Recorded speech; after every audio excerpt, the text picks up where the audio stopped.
You were coached by the famed coach Jensik. By 6, you're already thinking you can be number 1 in the world. Why? So I fell in love with it when I was 4, and my dad bought me a tennis racket, and they were making 3 tennis courts in front of the restaurant, which were run by my parents back in a mountain resort here in Serbia. And we used to spend a lot of time there, and my dad, my uncle, and my aunt, they were all competitive skiers. And my father used to play soccer as well, and my mom graduated from the University of Sports. So there is an athletic gene in the family that runs, and so it's no accident that I ended up playing sport, but it is a little bit odd that I started playing tennis, which was quite unknown in my family. But I think it was a sign of a destiny, 3 tennis courts being built when I started watching tennis on the TV. It was the Wimbledon finals. And Jelena Gencic showed up very, very soon after that with her camps. And my parents, I'm very grateful that they, first of all, supported me and my wish to play tennis as a kid. How long did they hide from you the sacrifices that they had to make so you could pursue your dreams?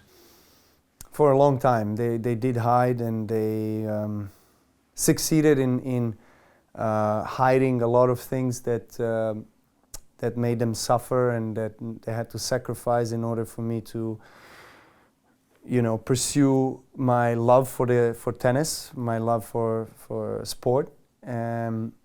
But there were certain things that they could not hide from me. I could clearly see. I remember that at one point my dad took out a 10 Deutschmark bill and put it on the table, and he said, "This is all we got," which is equivalent to $10 nowadays, maybe even less. Because at that time, it was really not about tennis. It was more about us surviving as family and having bread to eat during the day.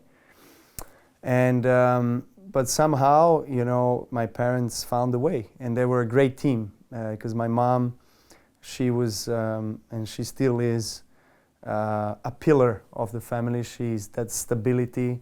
She holds everybody together, and she's an incredibly strong woman, truly an inspiring woman, that has had to handle 4 men in a very small apartment with all our different needs and activities. And she did everything a one woman could possibly do. And she was preparing breakfast, lunch, dinner, cleaning, washing, ironing, picking up at school, bringing to school. She was, superwoman, literally.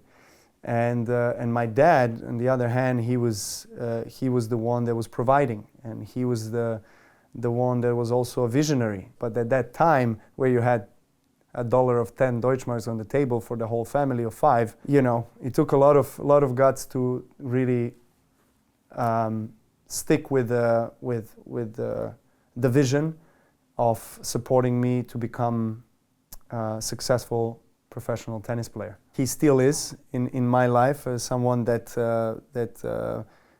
finds always strength when you need it the most, and that's where I think also where I inherited that trait on the court. When I need to somehow find a way and find that strength, I think that's the dad in me.